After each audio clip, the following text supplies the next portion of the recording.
선한 사람 TV를 애청하고 계시는 국내에 계시는 성도 여러분, 주의 이름으로 문안 인사드립니다. 오늘도 여전히 인간 바울의 일생, 예수님의 첫 번째 제자이며 인류 역사상 예수 그리스도를 이만큼 믿음으로 한 생애를 투신한 사람이 없는 위대하고 훌륭한 우리와 성정이 같은 사람이었지만은 하나님의 특별한 보호하심과 인도하심으로 온 세계의 복음을 전파한 사도 바울의 일생을 처음부터 생각하는 중에 있습니다. 오늘은 10번째로 사울보다 바울이라는 제목으로 말씀드립니다. 한국 정치가 예전과 달리 정치 지도자들이 사법부에 오르내리는 경우가 너무나 흔하게 대두되고 있습니다. 사법부 중에도 엘리트들이 가는 헌법재판소라는 생소한 곳이 이제는 누구나 알 수 있게 되었습니다. 재판 과정을 매스컴을 통하여 환하게 들여다볼 수 있게 되었는데 거기에는 팩트, 즉 사실이라는 말이 너무나 많이 등장합니다. 팩트란 하나의 사건이 변개할 수 없는 사실인가 아닌가를 점검하는 것을 말합니다. 세계는 정보화 시대로 변하여 유치원생도 스마트폰을 소유하는 놀라운 변화를 체득하면서 두메 산골에 살아도 5대양 6대주의 희비의 뉴스를 클릭하여 볼 수 있게 되고 심지어 천재지변으로 당한 참사까지도 알 수 있게 되었습니다. 반면에 가짜 뉴스들이 범람하여 딥스테이트, 즉 기관 단체를 장악한 부패 세력이 넘쳐나고 있습니다. 심지어 거룩한 교회까지 정복당하여 목사 장로의 정치 이념이나 사상이나 그리고 교회의 정보까지도 팩트 체크를 해야 할 형편입니다. 초대 교회 당시에도 유대인들 가운데 일부가 바울의 사도직에 대해 의심을 가지고 바울의 사역인 복음 전파까지도 받아들이지 않았습니다. 사울만큼 율법주의자로서 유대교에 죽도록 충성한 자도 찾아보기 어렵습니다. 그러한 사울이 다메섹 도상에서 부활하신 주님을 만난 후에 회개하고 변하여 새 사람이 되어 그리스도인이 되었습니다. 왜 사울의 일평생에 한 번 있을까 말까 다메섹의 기적을 체험하게 하였을까요? 혹자는 이런 일을 통하여 목사가 되기도 하였답니다. 러시아에서 있었던 일인데 도적대의 한 사람으로서 디코미로프라는 사람은 행인을 죽이고 그가 가지고 있던 모든 것을 빼앗아 가져갔는데 그 중에 신약 성경이 들어 있었습니다. 그날 밤 숙소에서 성경책 앞면에 글을 읽게 되었습니다. 1898년 5월 15일 회개함으로 중생을 체험하고 그날 주님은 내 죄를 용서하시고 주님의 거룩한 보혈로 나를 씻어 주셨다고 했습니다. 그는 호기심에 성경을 읽기 시작하였고 성경 중에 십자가상의 두 강도 이야기에 강하게 사로잡혀서 결국 악한 생활을 청산하기로 결심하였습니다. 그는 자수를 하고 10년의 중노동형을 선고받았지만 몇 년 후 국가 경축일의 사면을 받아 추록하여 고향인 러시아에서 열심히 복음을 전하다가 신학을 마치고 목사가 되었습니다. 그가 죽였던 사람에게서 빼앗은 신약 성경의 첫 페이지에 그는 이렇게 기록했습니다. 사랑하는 형제여, 나를 용서해 주시오. 내가 죄 속에 빠져 있었을 때 당신을 죽였소. 이 성경은 내 목마름을 달래고 계속하여 흐르면서 다른 영혼에게 생명을 주며 활기를 띠게 하고 있소. 이로 나는 그대와 나의 하나님을 찬양하오라고 고백하였습니다. 로마서 5장 8절 우리가 아직 죄인 되었을 때에 그리스도께서 우리를 위하여 죽으심으로 하나님께서 우리에 대한 자기의 사랑을 확정하셨나니라 했습니다. 사도 바울에게 두 개의 이름을 붙여주신 것도 하나님의 뜻이 있을 것입니다. 구약에 하나님께서 아브라함에게 아브라함이란 이름을 지어주신 것과 같이 사울이 다메섹의 과정을 통과하였기 때문에 부활하신 예수님께서 바울이라는 이름을 지어주셨다고 잘못 알고 있는 사람들입니다. 그렇지 않다면 팩트를 알아보아야 할 것입니다. 사도행전 13장 9절에 바울이라고도 하는 사울이 성령이 충만하여 그를 주목하고 그때 유대인들은 사울을 사울 혹은 바울이라고 불렀습니다. 사울이 회심한 뒤에도 계속 사울이라고 불렀습니다. 부활하신 주님께서 처음 사울을 만나서 그를 부를 때 사도행전 9장 4절에 사울아 사울아라고 불렀습니다. 그리고 이 사람이 부활하신 주님을 만나 회개한 뒤에도 계속 사울이라고 불렀습니다. 또한 다소에서 약 10년 정도 은둔의 시간을 보낸 뒤 바나바의 청빙을 받아 안디옥 교회에 부임하여 성경을 가르칠 때도 여전히 사울이라고 불렀습니다. 사도행전 13장 2절에 바나바와 사울을 따로 세우라 하시니, 바나바와 사울이 1차 전도 여행을 떠날 때도 사울이라고 불렀습니다. 성령께서도 이 사람을 부르실 때도 사울이라고 부르셨다는 점을 주목할 필요가 있습니다. 바울은 부활하신 주님을 만나 회개한 뒤에도 여전히 사울이라고 10여 년 동안 불렀습니다. 특별히 안디옥 교회에서 영적인 지도자로 성경을 가르칠 때도, 그리고 선교를 위해 파송될 때까지도 사울이라고 불렀습니다. 그러므로 사울이라는 이름이 바울로 불리운 것이 다메섹에서 주님을 만나서 회심했기 때문이 아닙니다. 다시 말해서 사울이 예수 믿고 회심한 뒤 바울이 되었다는 말은 사실이 아니라는 것입니다. 그러면 팩트는 무엇일까요? 원래부터 이름이 두 개였습니다. 사울의 부모는 디아스포라 유대인으로 길리기아 다소라는 곳으로 이민을 가서 유대인 가정에서 태어났습니다. 그리고 이 사람은 태어날 때 유대인에서도 로마 식민지에 살았기 때문에 로마 시민권을 소유할 수 있게 되었습니다. 아버지가 사울이 출생했을 때 사울이라고 이름을 지었습니다. 히브리 말로 샤울, 영어는 Saul, 큰 자는 유대식 이름입니다. 유대인이기 때문에 사울이라고 지은 것입니다. 그리고 바울, 헬란 말로 파울로스, 작은 자이라는 이름도 동시에 지었는데, 바울은 헬라어로 로마식 이름입니다. 로마 시민으로 이중 국적을 소유했기 때문에 미래를 생각하고 바울이라는 이름도 지은 것입니다.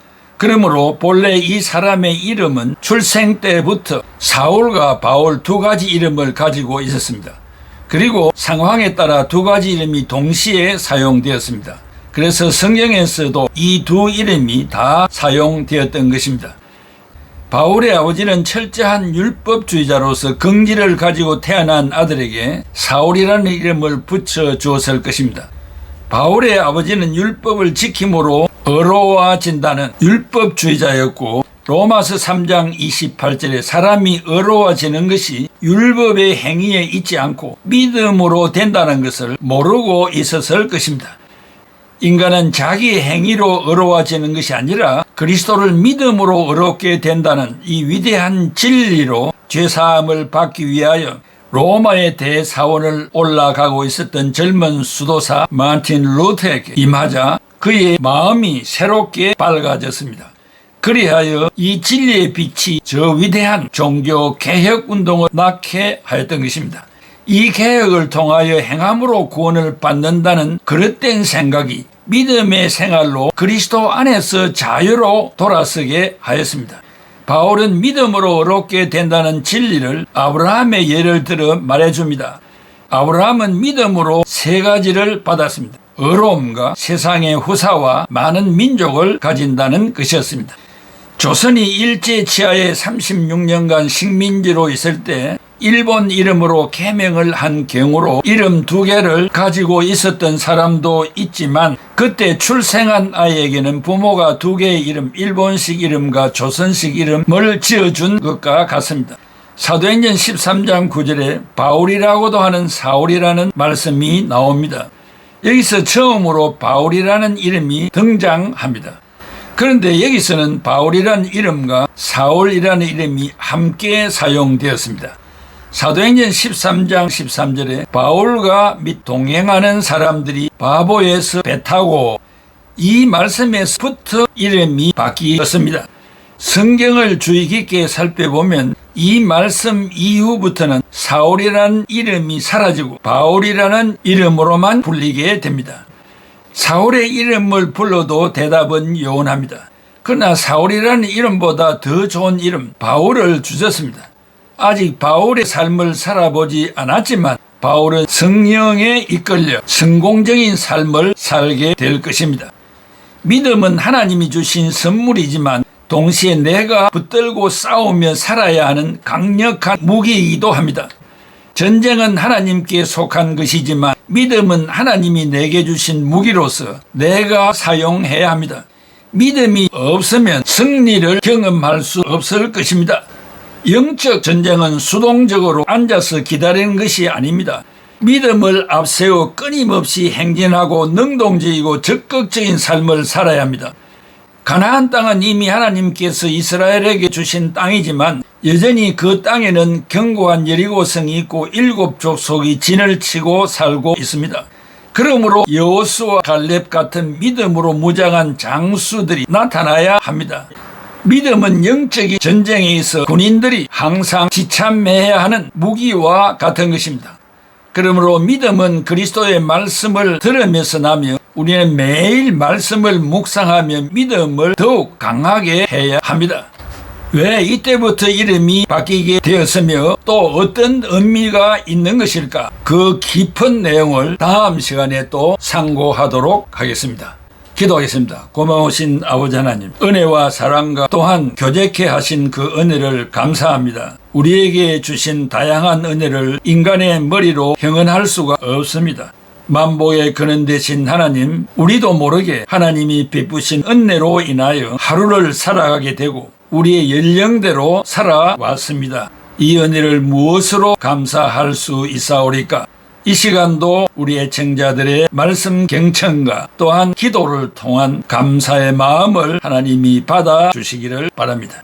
사람이 이 땅에 태어나면 이름을 짓는데 그 이름에 의미가 있기는 하지만 그 이름의 의미대로 살아가지 못하는 못난 저희들입니다. 사도 바울은 이름이 말하는 그대로 어디를 가나 무슨 일 하나 누구를 만나나 겸손한 하나님의 종이었습니다. 누구가 따라올 수 없는 추종 불허의 학문도 소유하고 있었습니다. 그는 오직 예수 그리스도를 만난 이후에 나는 감추어지고 나는 뒤로 물러가고 오직 예수만을 나타내는 인생을 살았습니다. 오늘 우리들도 사도 바울의 뒤를 따라가게 하여 주시옵소서. 예수님의 이름으로 기도하옵나이다. 아멘.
속히